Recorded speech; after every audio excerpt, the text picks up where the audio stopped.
এই কোরআন নাযিল করেছেন আপনার আমার জীবন দশায়, আপনাকে আমাকে জীবিত থেকে এই কোরআনের উপরে আমল করে যে আপনার আমার ঠিকানা জান্নাত, সেই জান্নাতে যাওয়ার জন্য কোরআন শুধু নাযিল হয়েছে। কিছু লোকের ধারণা মৃত্যুর পরে ইন্তেকালের পরে 2-4 বছর পরে বকশিশ করে দিলে হয়। হ্যাঁ, বকশিশ করে দিলে আপনি সব পাবেন না,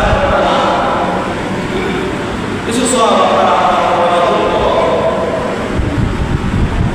কিন্তু কোরআন তো জীবিত থাকতে এই কোরআন পড়ে বুঝে এরপরে আমল করার কথা ছিল।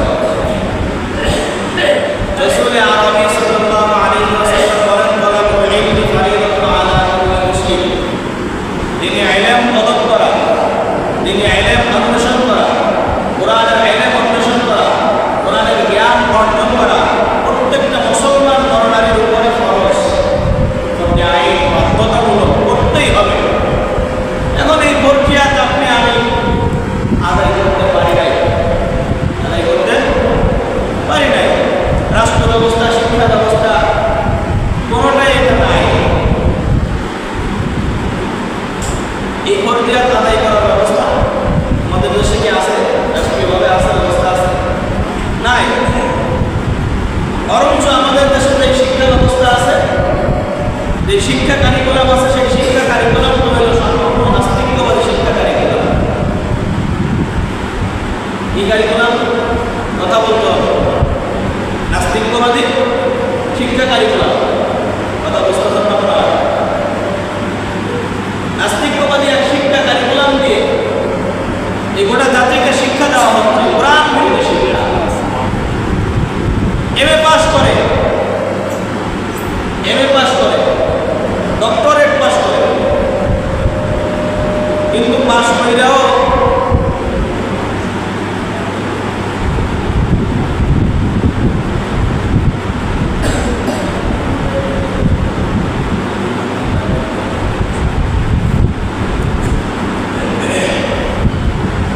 যে কথা বলতেছিলাম, ডক্টরেট পাস করেও, ডাক্তার হয়েও, ইঞ্জিনিয়ার হয়েও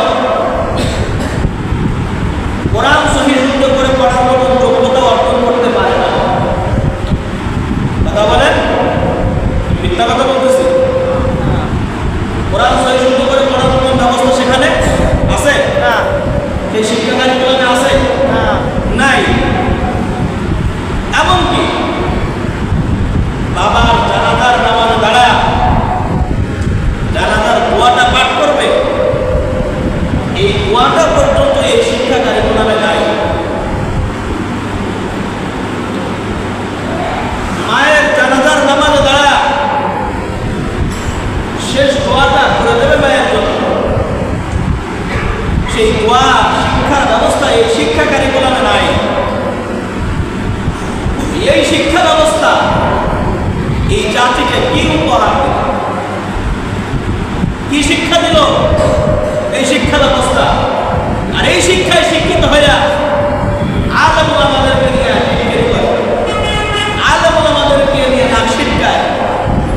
তুমি কয়টা ভাষা শিখছো জানো? একজন আলেম সে কয়টা ভাষার উপরে শিক্ষা অর্জন করে?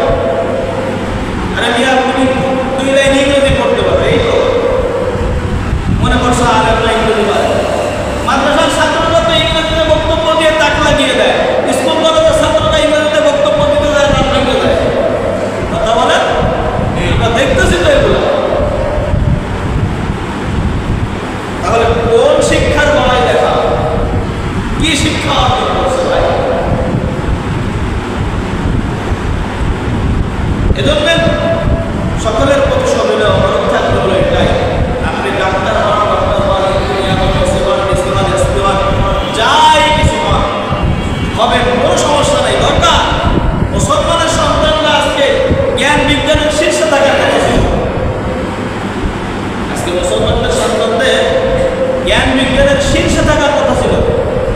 মুসলমানরা শিক্ষা দীক্ষায় সবথেকে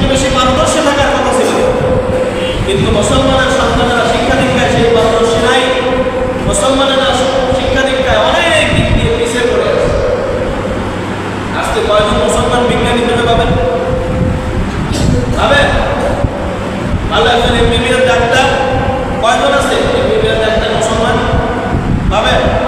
হাতে গোনা হয়তো কয়েকজন বুঝলেন পারদর্শী হয়ে খুলনার ভিতরে দেওয়া দেখেন বড় বড় ডাক্তার সব অন্য ধর্মাবলম্বীরা। তাহলে আমার আপনার সন্তানকে আপনি আমি কি শিক্ষা দিই? কি শিক্ষা কারিকুলাম আমাদের সে ব্যবস্থা দিছে? এই শিক্ষা কারিকুলামের মাধ্যমে সেই শিক্ষা ব্যবস্থার মাধ্যমে আমার আপনার সন্তান কিছুই শিখতেছে না। আর বর্তমান সময়ের শিক্ষা ব্যবস্থা তো এক মূর্খ বানানোর শিক্ষা ব্যবস্থা। বুঝলেন? বিগত দিনে যে শিক্ষা ব্যবস্থা ছিল অটোপাস, পড়াশোনা লাগবে না, পরীক্ষার হলে গেলেই পাস। অটোপাসের এই শিক্ষা ব্যবস্থা দিয়ে একেবারে জাতিকে মূর্খ বানানোর এক কঠিন ষড়যন্ত্র তৈরি করেছিল। গোটা জাতিকে মূর্খ বানানো। মূর্খ জাতি হইলে শাসন করতে সুবিধা। মূর্খ জাতি বোঝে না, কথাও বলতে পারবে না, এজন্য মূর্খ জাতি বানাইতে চাইছিল আমাদের। সেই ষড়যন্ত্র আল্লাহ পাক রব্বুল আলামিন বাস্তবায়ন করতে দেবেন না বিদায় তাদেরকে আল্লাহ পাক রব্বুল আলামিন বাংলার জমি থেকে বিতাড়িত করেছেন। আমার আলোচ্য বিষয় নয়, আমার আলোচ্য বিষয় হইল কোরআনী ইলম আমাদেরকে হাসিল করতে হবে, কোরআনী ইলম আমাদের শিখতে হবে, কোরআনী ইলম আমাদেরকে জানতে হবে। কোরআনকে সহি শুদ্ধ করে পড়ার জন্য যে নিয়ম কানুনগুলো আছে এই নিয়ম কানুনগুলো আমাদেরকে জেনে কোরআন সহি শুদ্ধ করে পড়তে হবে। কোরআন সহি হইলে নামাজ সহি হবে, কোরআন সহি হইলে নামাজ সহি হবে, কোরআন সহি না হইলে নামাজ সহি হবে। নামাজ ভঙ্গের উনিশটা কারণের মধ্যে একটা কারণ হলো নামাজের সহিরা অশুদ্ধ করা। নামাজ ভঙ্গের যে উনিশটা কারণ আছে তার মধ্যে প্রথম নাম্বার কারণ হলো নামাজের সহিরা অশুদ্ধ হওয়া। সহিরা যদি সহি শুদ্ধ না হয় তাহলে নামাজ হবে কথা বলে না। এই মাসআলা আপনারা শুনে নেন, নামাজ তো সহি হবে না। তাহলে নামাজ যদি সহি না হইল তাহলে এত কষ্ট করে নামাজ পড়া আশা কোনো লাভ। এজন্য কোরআন সহি শুদ্ধ করে শিখতে হবে। কোরআন যদি এখন থেকে যদি এখন ছোট ছোট বাচ্চাদেরকে মক্তবের কথা তো আমরা ভুলে গেছি, মক্তবের কথা আমরা ভুলে গেছি। আমার সময় আমি মক্তবে যা শিক্ষা অর্জন করছি সেই শিক্ষা দিয়ে আজও পর্যন্ত চলছে। বুঝলেন না? মক্তবে যে ইমাম সাহেব ছিলেন তিনি যা পড়াইছেন সেই পড়াটা এখনো পর্যন্ত চলতেছে। এবং আমি আজ পর্যন্ত যত জায়গায় মসজিদের খেদমত করছি, মক্তব পড়াইছি, ওই শিক্ষক আমাকে যে শিক্ষাটা দিয়েছিল সেই শিক্ষাটাই আমি সব জায়গায় বিলি করি, সেই শিক্ষাটাই আমি সব জায়গায় দেওয়ার চেষ্টা করি। কিন্তু কিছু মানুষ বোঝে আর কিছু মানুষ বুঝে না। কোরআন শরীফ পড়ানো বাদ দিয়ে কি পড়া? কোরআন শরীফে পড়বে, পড়ার যে নিয়ম কানুন আছে, নিয়ম কানুন যদি না জানে তা কোরআন শরীফ পড়বে কি দিয়ে? তরকারি রান্না করার একটা নিয়ম আছে না? আছে কি না? তরকারি রান্না করার একটা নিয়ম আছে। এই নিয়ম ছাড়া যদি কেউ তরকারি রান্না করে শুধু মাছ দিয়ে উঠে যাচ্ছে, এই তরকারি খাইতে কোনো স্বাদ হবে না। কি বলে? না, এই তরকারি খাইতে যেমন স্বাদ লাগবে না, কোরআন পড়ার যে নিয়ম পদ্ধতি আছে এই নিয়ম পদ্ধতি ছাড়া যদি কোরআন পড়া হয় সে কোরআন পড়া হবে কিন্তু সওয়াব হবে না, স্বাদ হবে না। অনেক সময় দেখা যায় কোরআন পড়তেছে, কি পড়তেছে? আল্লাহ পাকি বলে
সেইভাবে শিক্ষা দিতে, যেভাবে আমি শিখেছি সেইভাবে বাচ্চাদেরকে শিক্ষা দিতে।